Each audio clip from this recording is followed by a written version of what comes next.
এক জঙ্গলের ধারে বাস করত ছোট্ট একটি খরগোশ। তার নাম ছিল চপল।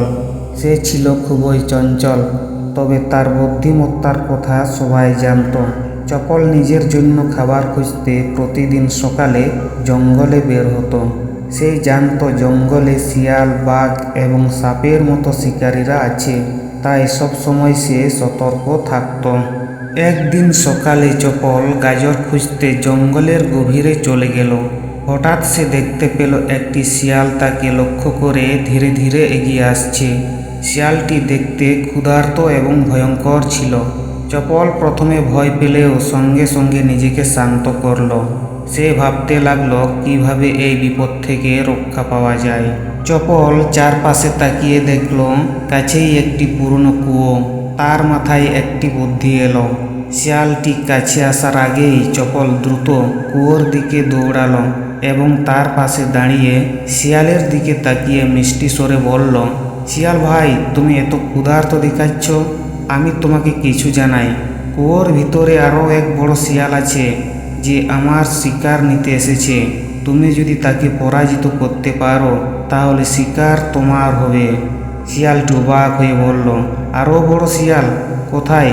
আমি তাকে পরাজিত করব। চপল কুয়োর দিকে ইশারা করে বলল, ভিতরে তাকাও, তুমি তাকে দেখতে পাবে।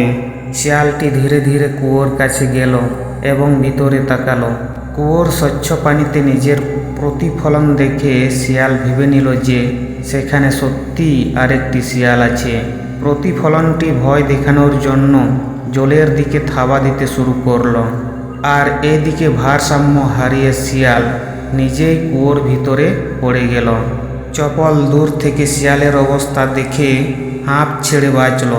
তারপর সে দ্রুত জঙ্গল থেকে বের হয়ে নিজের গর্তে ফিরে গেল।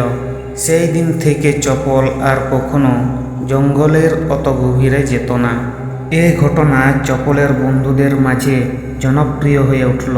তারা তাকে বলল, চপল, তুমি শুধু চঞ্চল নও, তুমি বুদ্ধিমানেরও চূড়ান্ত উদাহরণ। চপল বুঝল বিপদের মুখে ভয় পাওয়া নয়, বরং বুদ্ধি আর সাহস দিয়ে সমস্যার সমাধান করা উচিত। এরপর থেকে সে আরও সাবধানে চলতে শুরু করল আর কখনোই কোনো শিয়াল তার পিছনে দৌড়াতে সাহস করল না। এভাবেই চপল তার বুদ্ধি দিয়ে প্রতিদিন বিপদ থেকে নিজেকে বাঁচিয়ে রাখত এবং সুখে দিন কাটত। এই রকম গল্পের ভিডিও পেতে চ্যানেলটিকে সাবস্ক্রাইব করে রাখুন।